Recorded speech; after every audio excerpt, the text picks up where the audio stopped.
So, the plan for you, we know you want Terence Crawford. How badly do you want Terence Crawford?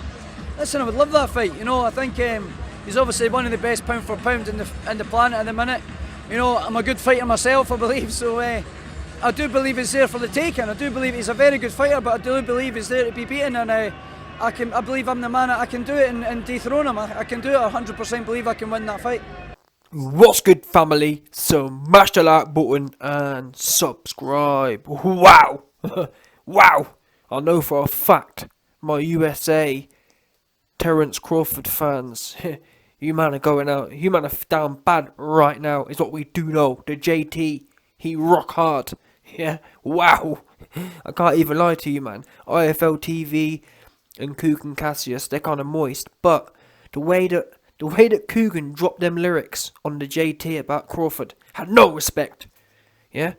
Like I said, Coogan ain't even really like that. But even he said, listen, JT. Listen to JT. How bad do you want Terence Crawford? You know how crazy that is? Coogan's moist. But even in all of Coogan's moistness, yeah? The way that the UK fans feel about the JT and Crawford. Like I said, in all of Coogan's moistness, despite all of Coogan's moistness, in spite of Coogan's moistness, still knowing how bad the JT wants Crawford. He had to tell him, he had to say to him, what are your thoughts on Crawford? Coogan said, how bad, how rock hard are you for Terence Crawford right now? Wow. Yeah? Not even a bit of moistness was that question asked. Not a bit of kind of on the fenceness. Listen. In 2021, yeah, when you got all the fruity dudes, you got people like Tank Davis. Oh man, I gotta speak to Floyd, and I'm my own boss, and Al Heyman, and all that kind of stuff. That's what we be used to. Tank, when are you gonna fight Lomachenko? Oh man, he old, and I'm gonna fight some dude no one's ever heard of because the kids wanna see it. That's what we be used to. Yeah? That's the kind of goofy-ish we be used to. The JT comes along, my dog Josh Taylor comes along. Next thing you know. How bad? Do you understand? Do you man appreciate the difference there? Do you appreciate that? Because, like I said, with no one else can reporters give that kind of questioning. Show me a reporter saying to Gervonta Tank Davis, Tank, how bad do you want Lomachenko? Oops. There ain't not even one interview like that. Why? Because they can't. Floyd will kick them out of the gym for asking them kind of questions. Because they know he didn't want Lomachenko bad at all. He was too busy talking about how old Lomachenko was. About, you know what I'm saying?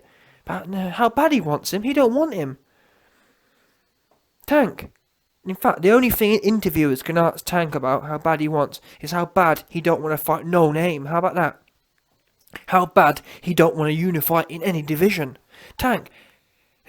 Or better yet, Tank. How bad do you want to fight another no-name bum that no one's ever heard of? That's the only question they can ask him.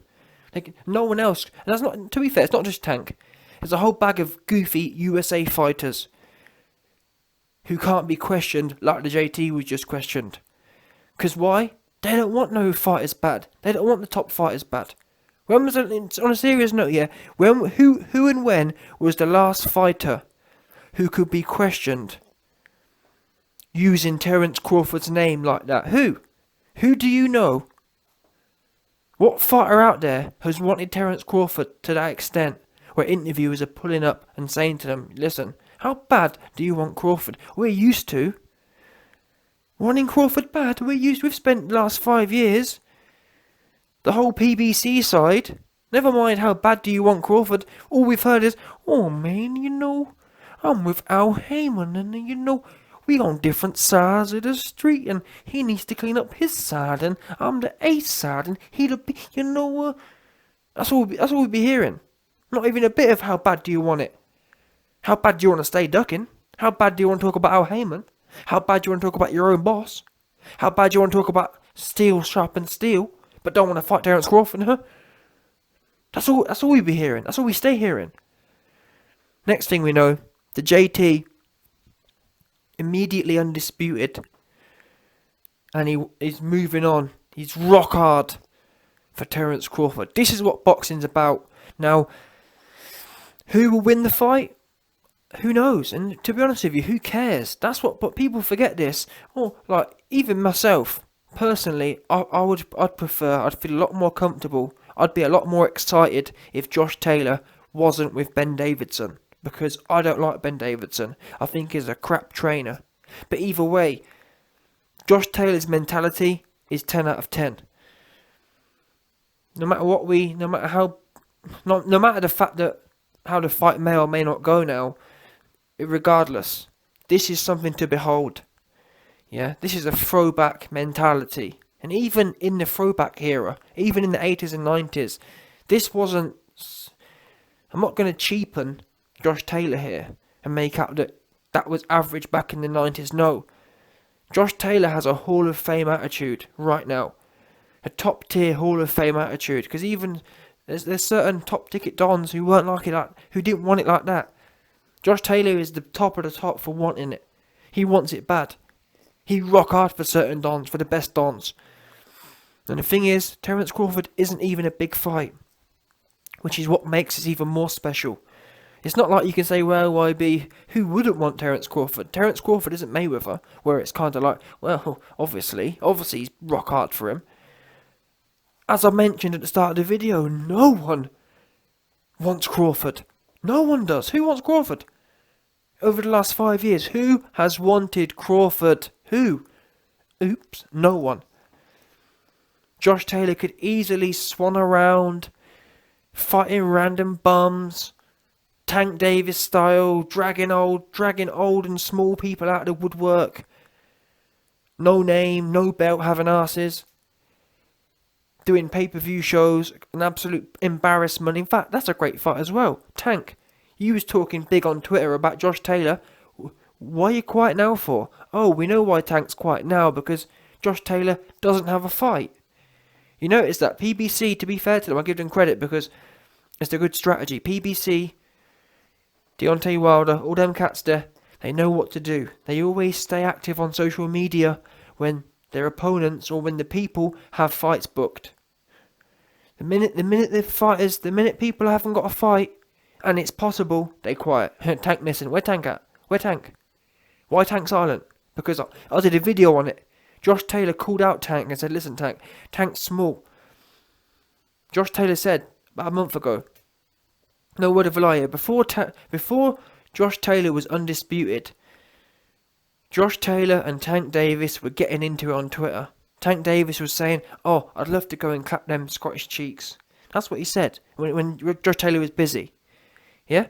2-2s. A month ago, after the undisputed fight, since Josh Taylor's been free, Josh Taylor not only has come out and called out Tank, Josh Taylor has said specifically, I'd love to have a go on Tank's sweet, perky 135 cheeks. His cheeks be perky. He got them perky cheeks. He got the apple bottom. That's what Josh Taylor said. Where's your man's Tank at? He missing. He's silent. I can't believe it. No word of a lie. Before the undisputed fight, Tank stayed on Twitter talking a whole bag about Scotland and whatever else. All of a sudden now, both fighters don't have a date. Both fighters don't have a fight, and Tank silent. And this isn't the case of where YB they're both going in different directions. Josh Taylor said a few weeks ago, I'm fixing to have a go on them sweet buns, them sweet 135 buns that Tank's got, because I see him and he cute, he pretty. I like look at Tank. That's what he said. And guess what? Despite being aired out, Tank's been silent. Silent. He pressed. He's silent right now. He down bad. He missing. I thought, where's all that naughty Tank? Where's all the noise gone? Because Josh Taylor calling you out. Josh Taylor saying you sweet, and you ain't replying back. What's going on here? Because you was active on Twitter when you was both busy doing bum fights, or not Taylor, but when you was busy doing bum fights, you was on Twitter saying, yeah, this, that, the other, I'll knock him out, and now he's free, now he's free and calling your name, you silent. All of a sudden, you ain't got the Twitter energy you had before. Oops. And I hate to go back here, but the point is, Josh Taylor is in a league of his own. No one don't want it like this. And I can't even lie to you, man. I used to rate Crawford to an extent, but where's Crawford at? Why isn't Crawford coming out and saying, you know what, Josh, let's get it. Let me go handle that. Let me go handle that. Let me go handle that light work quick. Why is he being so quiet? Don't tell me he's trying to play some prima donna. Please don't tell me he's trying to play some prima donna thing. Because trust me, Crawford. You don't want to fall out with a YB. That's one thing you don't want. Trust me. Of all the things you don't want on this earth is to fall out with a YB. Because trust me. Yeah? Just trust me on this one. What you best do now, in the next week or so, you best come out and say, listen, Josh, let's get it. Because us two men are about it. Because if you don't do that, the YB is going to get his foot out and they're going to be all up on your neck. Because it's all well and good Crawford talking about you the boogeyman. Don't get me wrong. You man have already heard my videos. I'll give Terence Crawford credit. I'll give him credit when it comes to the scary PBC goofies, the Al Heyman goofies, 100%. But you got to be consistent. It's no good beating up on a washed Kell Brook and thinking you really, really bad. Josh Taylor is prime. He wants it. Where are you at, Crawford? Because I can't lie to you, yeah? It's been about... Taylor called out Crawford about 3 weeks ago, 4 weeks ago, and Crawford ain't said nothing since. So I'm thinking, Crawford ain't busy doing nothing. Crawford ain't busy doing nothing apart from being ducked by Porter, so why ain't he active? Why ain't he saying, yeah man, let's come and get this work. Let's do it. Why is that? Because, like I said, no one ain't trying to fight you anyway, Crawford. The only person rock hard, the only person interviewers in the last 5 years can ask who wants you is about Josh Taylor. Josh Taylor's the only one. Josh Taylor's the only fighter in the last 5 years who interviewers can say to him, how bad do you want Crawford? I've never heard an interviewer use that question before. How bad do you want Crawford? Never. Never heard it even... I've never heard people even say, do you want Crawford? Never heard it. All I've heard is, oh man, you know, we on different sides of the street. So on that basis, Crawford, you should be saying, you know what? Let me be not respectful, but you know what I mean. Let me raise this beef. Not just sit there being all quiet. Where's all your mouth gone? Because you got big mouth for everything else.